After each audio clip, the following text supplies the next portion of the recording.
He's still excited in his head. Sports Illustrated is calling for this coach. It's a small school, basically, so he's not known for a whole lot, so he knows this is going to be big for him. At Sports Illustrated, there's a big story they're going to do on LaSalle, so he is really excited, but he stumbles down the stairs to the point where he doesn't know if he's broken anything, if he's sprained anything, because he's hurt, he's bleeding and he's hurt. He rushes down still, gets up, gets the phone, and when he gets on the phone, he says Sports Illustrated in an excited voice, and they say yes, and their response is, and for only 75 cents an issue, you can subscribe for an entire year. Can you imagine how he must have felt that when he gets down there thinking it's going to be something big, it ends up being something that's kind of terrible. It was a letdown for him. And it's tough to be let down. It's tough to be let down. It's tough to be let down on any level, really. When you're thinking about it, nobody really likes to be let down. But when a person of faith or a person on the Lord's side lets you down, it can be kind of difficult. Matter of fact, it can be devastating for a lot of people. Well, really, in this text, Jesus is, in a sense, devastated. He's devastated. He's let down. He's let down by people of faith who are basically more interested in money than they are in the lives of people. And I want you to notice something that he kind of pulls in, probably a picture that a lot of us miss, and that is when you come to church, you really have a certain responsibility. And if you're not careful, if you don't handle the responsibility right, you may end up letting Jesus down. Because it's all about, everybody that studies this, and I wanted to do a lot of things with it, but I couldn't. When you study this text, it's really all about, Jesus being moved to righteous indignation, him becoming angry, him becoming a bit upset because of what's happening. And he's let down, but he's let down not because somebody has taken his parking space. He's not let down because he went to a store and was not able to get whatever it is that he wanted to buy, but he's let down when he goes to church. That's a bad picture. That's a sad picture. Go to church and be let down. I know y'all don't feel like that when you come to church, but go to church and you're just let down. My challenge to you this morning is kind of is that when you go to the house of God, that you make sure that you don't miss fulfilling your responsibility and end up letting Jesus down. That's my challenge to you this morning. Because you can let him down in a whole lot of ways. Now, you really could. There's a variety of ways you can let Jesus down. But I want you to consider some things, because the atmosphere at the temple is supposed to be one that is conducive for the glory of God to fill the place. What takes place in the temple is supposed to always be an atmosphere where the glory of God can just fall at any moment and everything be high and holy and lifted, and God is all excited. But you can be guilty of doing something that interferes with the glory. And it's important that all of us make sure that we don't do anything to interfere with God receiving glory when we come together in worship. I'll look at the text briefly. In verses 12 through 14, the Bible says, and I'm going to read at this point from the New International Version. It says, after this, he went down to Capernaum with his mother and brothers and his disciples. There they stayed for a few days. When it was almost time for the Jewish Passover, Jesus went up to Jerusalem. In the temple courts, he found men selling cattle, sheep, and doves, and others sitting at tables exchanging money. And notice why Jesus is here. He is here because it's almost time for the Jewish Passover. This is, the Feast of Passover. Remember, it is when the children of Israel, they were delivered from bondage in Egypt. And when the Lord killed by way of the death angel comes through the place and they have blood on their doorposts, they're able to be saved. And this is the Passover where they remember, as recorded in Exodus chapter 12, this great thing that God has done for them. And they celebrated this annually on the 14th day of Nisan, which is on the Jewish calendar between March and April. And on this day, between the hours of 3 to 6, lambs were slaughtered and the Passover meal is eaten. This is what they are getting ready to celebrate. And in obedience to Exodus chapter 23, Jesus, he goes up to Jerusalem, and he's doing this to observe this. This is why he is in this particular place. But then when he gets there, he would have found, when he gets there, there would be an overflowing amount of Jewish pilgrims who've come from everywhere. People are everywhere during this time. This is such a high time of celebration. They are celebrating these feasts. Multitudes come. Matter of fact, it was big business because so many people are here. Big business. This is something that is extraordinary to see. And so in the temple complex, this is where they would set up shop. It would more than likely be in what's called the court of the Gentiles. Matter of fact, to kind of help you see how this all works, I think you should understand the layout of the temple. When you have time, go and look at the layout of the temple, and what you'll discover is that the temple building was a small jeweled structure that was seated in the center of the temple itself, because it's two places. And it was called the holy place or the Holy of Holies. This is in the very center of this whole some 32 acres of land. They have this one building that is set up there, and only the high priest could enter into this place, and he could only do it once a year on the Day of Atonement. And then they also had these temple precincts, and they were where they had 4 courtyards, and they would decrease in their value the further they are away from the Holy of Holies. So here they are, 4 distinct places. They have one place that is called the court of the priests. This is closest to the Holy of Holies. This is where the priests are only allowed to enter into this particular court. Within that courtyard, the priests, they would have these great furnishings. You've probably heard of them before. Things like the altar of burnt offering, the brazen laver, the 7-branch lampstand, the altar of incense, and the table of showbread. That was one court, the court of priests. Then it had another court that was right outside of that one. There were walls that were set up between these. And that court was the court of the Israelites. In this particular court, there was a huge courtyard where the worshipers would come together, and they would come with joint services, and those worshipers at that place would hand their sacrifices over to the priests so that the priests could offer up the sacrifice for them. So they have the court of the priests, they have the court of the Israelites, then there was the court of the women. And this is where the women, it was a limited area where they could go except for when they were in joint worship with the men. In this particular place, they could enter into the court of the Israelites, but they could only do that at times when it was joint worship. That's the only time they could do that. But then the last court was the court of the Gentiles. This was a vast space. It was great amount of space, very, very, very, very big, and it was the place of worship for all the Gentiles who had converted to Judaism.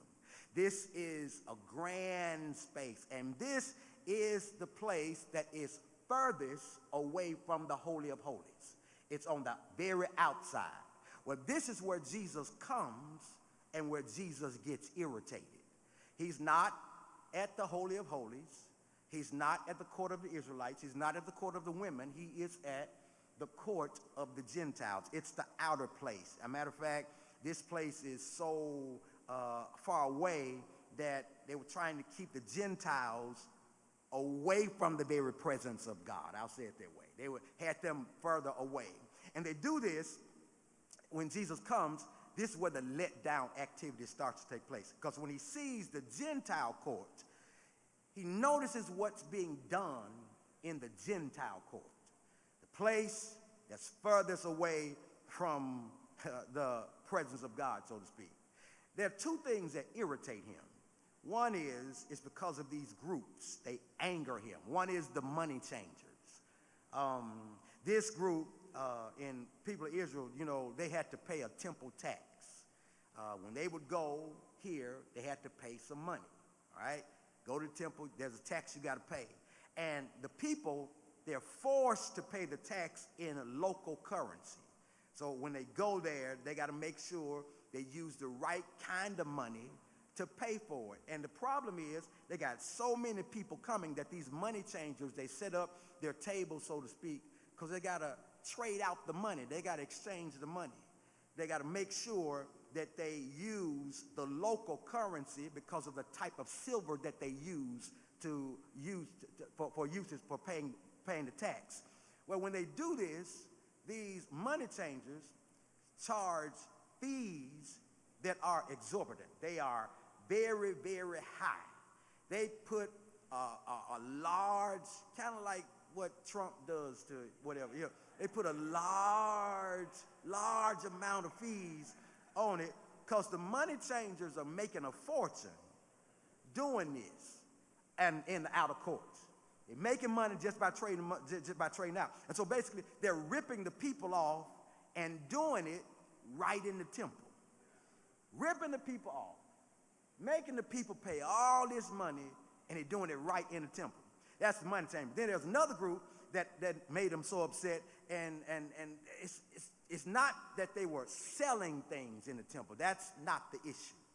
Because really, it was common in their time to sell things at the temple.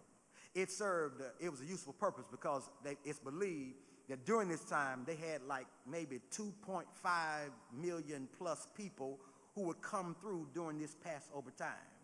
And that does not include the people who actually lived in Jerusalem. So they have a whole lot of people who are coming in this place. And when they're coming in to celebrate the Passover, these people need animals to offer sacrifices.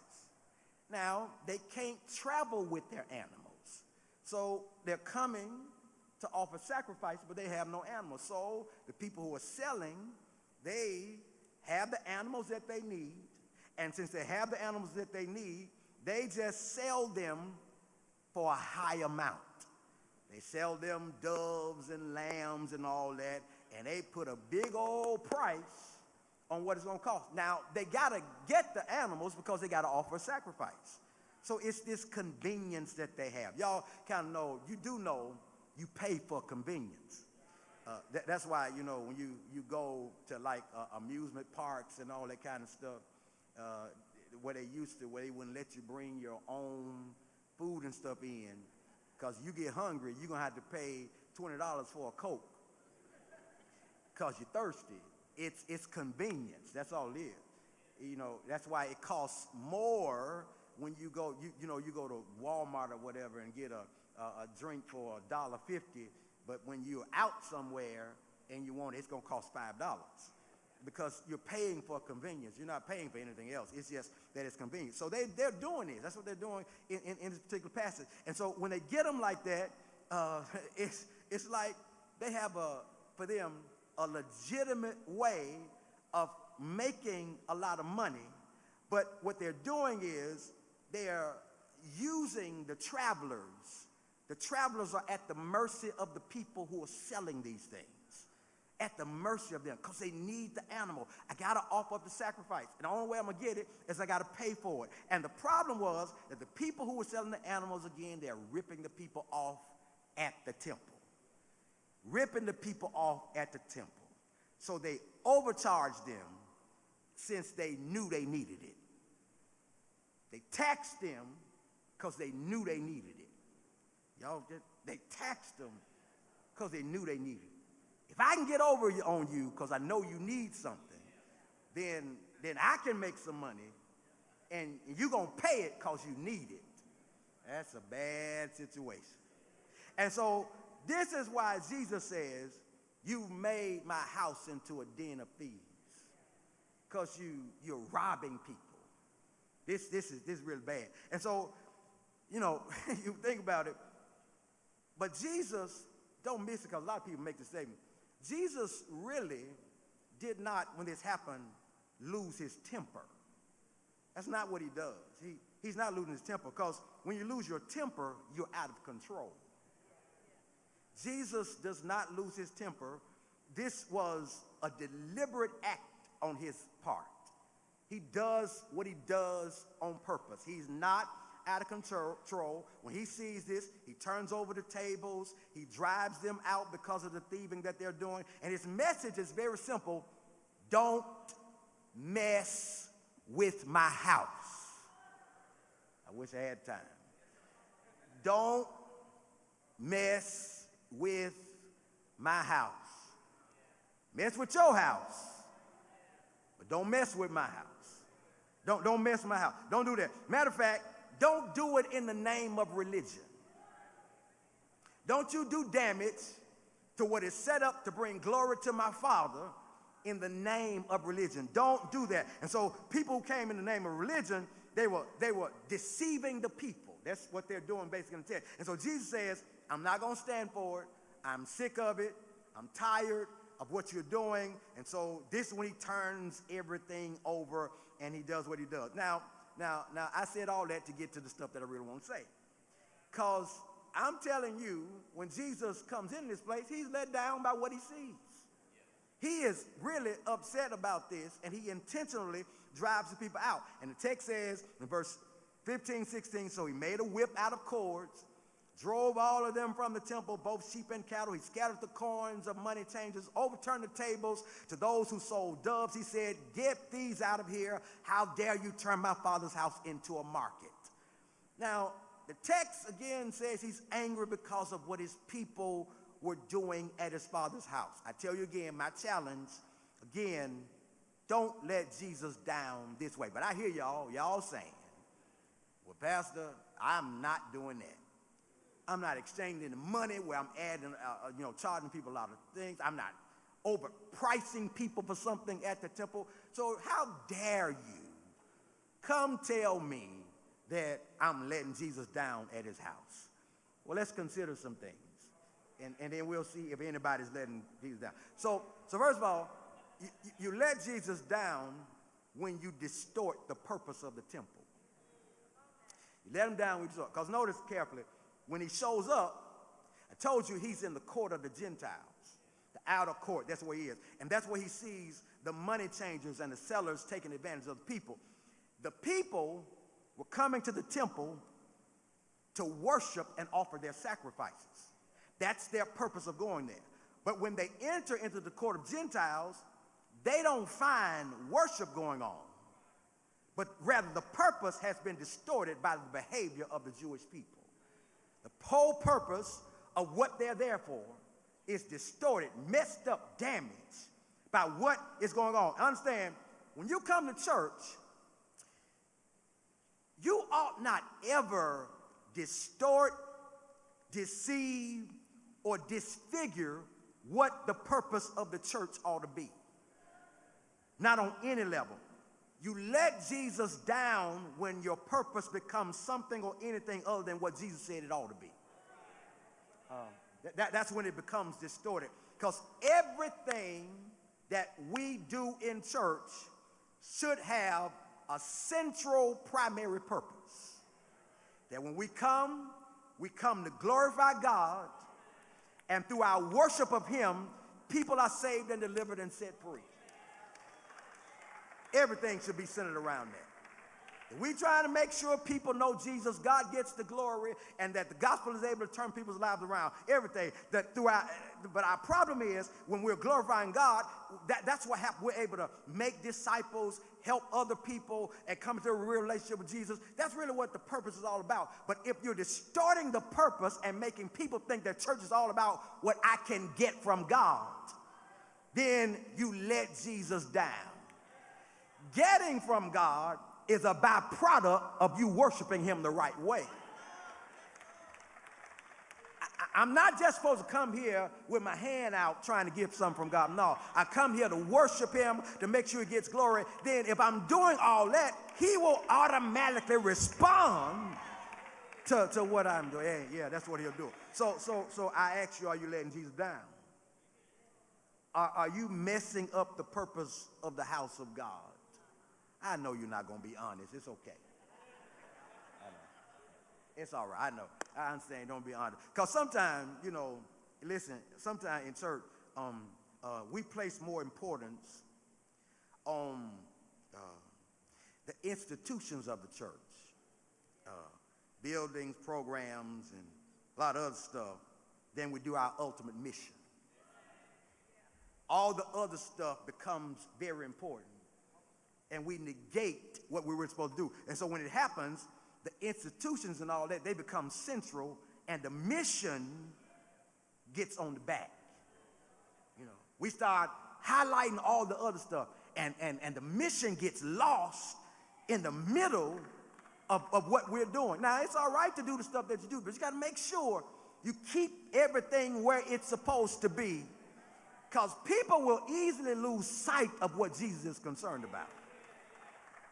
And so you have to be intentional about it. They say the Taj Mahal is a good example. Taj Mahal, it's one of the most beautiful and costly tombs that was ever built. It was built in 1629, and it was built when the favorite wife of this Indian ruler, who was Shah Jahan, when he died, he ordered that a magnificent tomb be built as a memorial to his wife.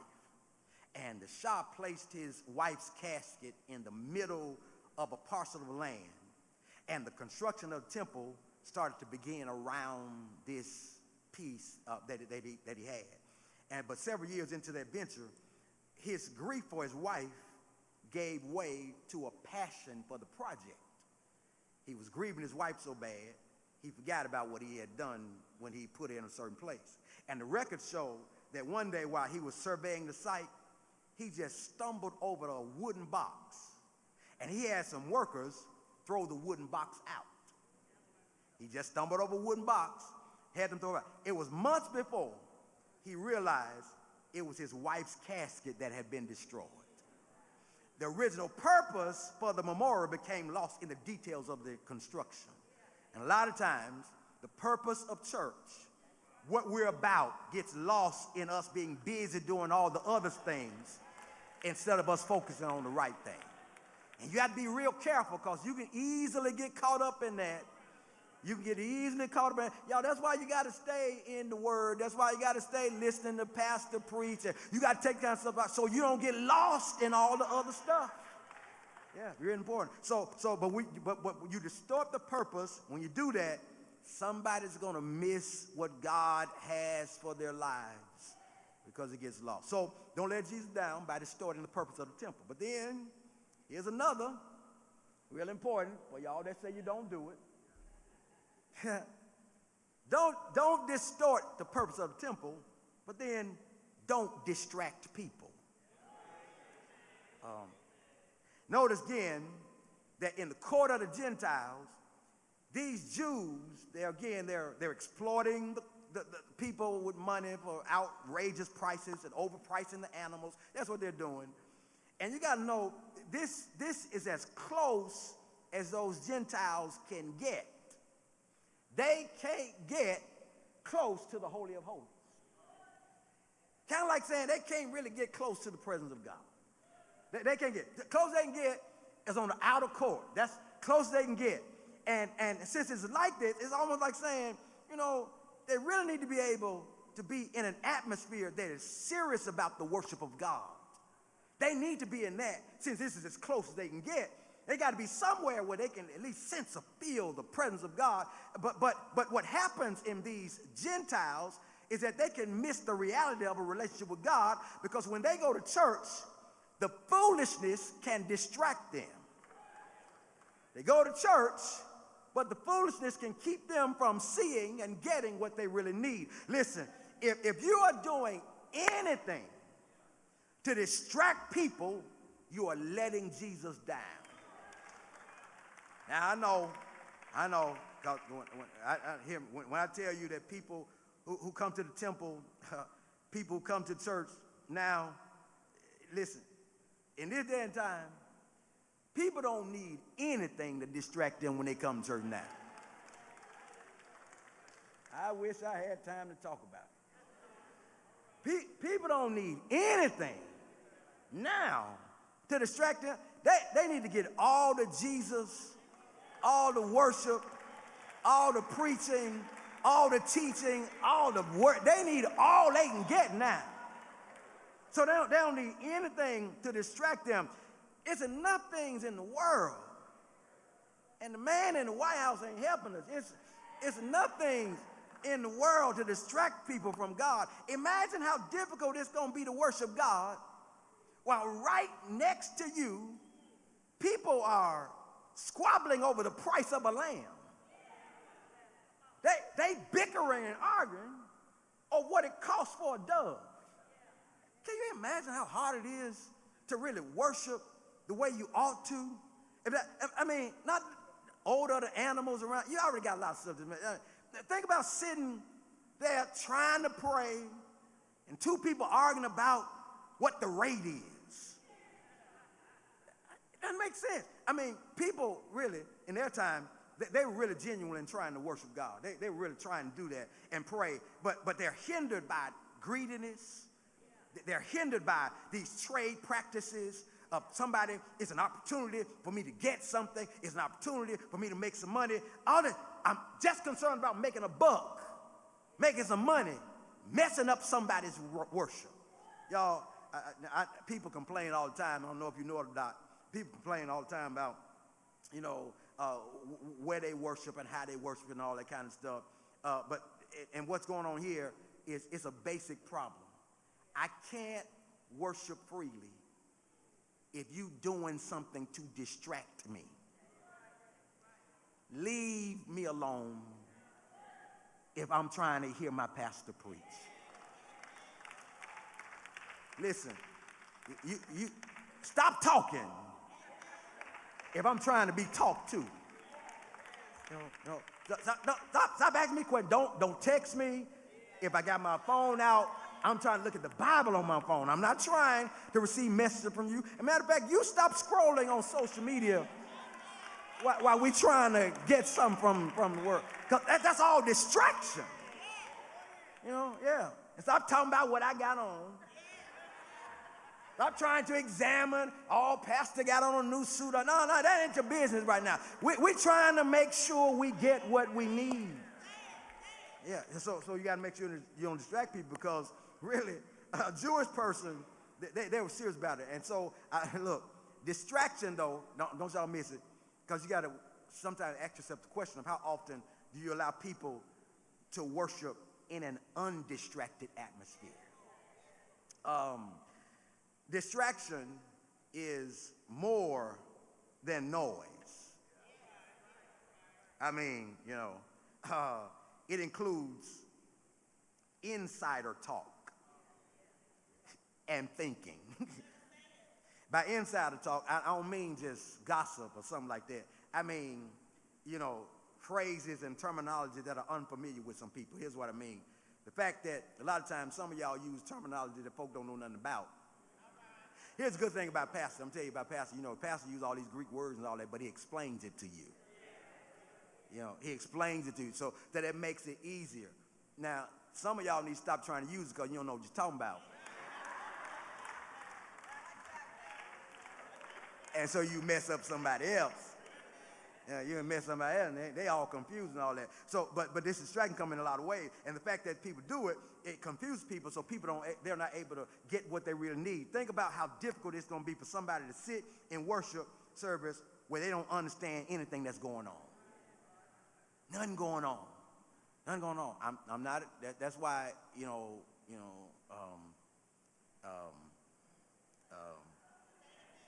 that's why sometimes the tongue speaking and all that kind of stuff can get thrown off with some people's worship. Because that's another lesson. Okay. And so I ask you, are you doing anything to distract anybody? That's something for you to ask yourself. Because if you're keeping people from worshiping God, if you're keeping people from coming to church and seeing Jesus, because you got a bad attitude.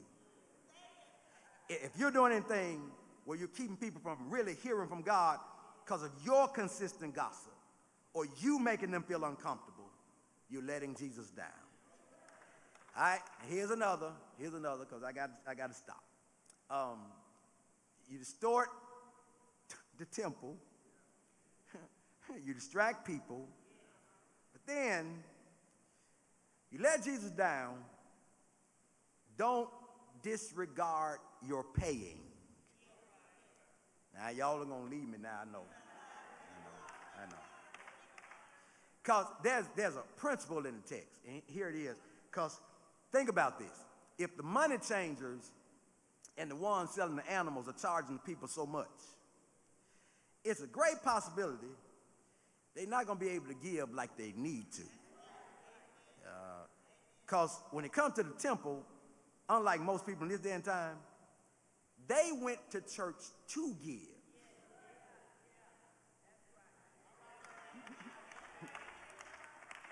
Not necessarily to get.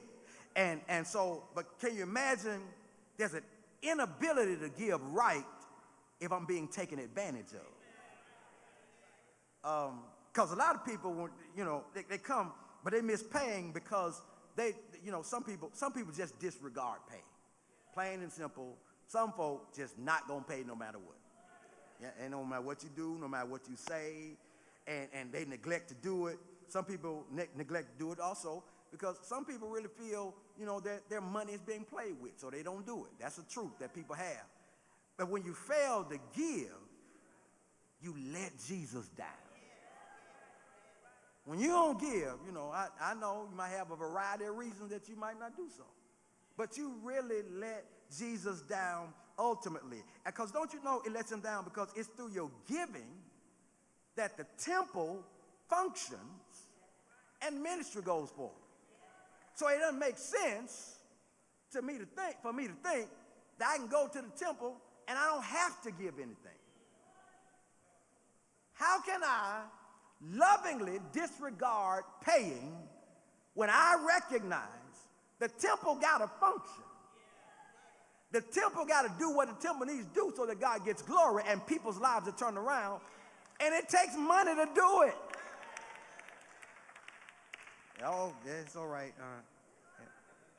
Because look, you ever consider what happens if you don't give? So they say when Livingston went to Africa, you don't know him, but there was this Scotch woman who had saved up 30 pounds, a lot of money, and gave it to him. When he gave it to him with the word, said this. She said, I want you to save yourself needless work and exposure by hiring some competent body person who will go with you wherever you go and share your sacrifices and dangers you find yourself in. So with that money, Livingston hired a faithful servant. His faithful servant's name was San Bantino. San Bantino would follow them wherever he went. And in the heart of Africa, there was this lion that came after him. And the lion jumped out at Livingston and was on top of him and was about to kill him altogether. But San Bantino saved Livingston's life at the risk of his own life. Kept the lion from taking him. Now, what if the gift had not been made for Livingston? That would mean Livingston would have been dead. But because somebody gave to make sure he had somebody to protect him, be with him, walk alongside of him, because somebody gave something to make sure it happened, his life was spared. Because somebody willingly gave. Think about all the possibilities, y'all, that you could possess when people fulfill their responsibility of paying, of sacrificing for the Lord. When people do it, great things take place when you're just willing to pay. I know it's not something we like to talk about, but a lot of us may not be concerned at all about it, but because we think God understands. God understands I got bills to pay.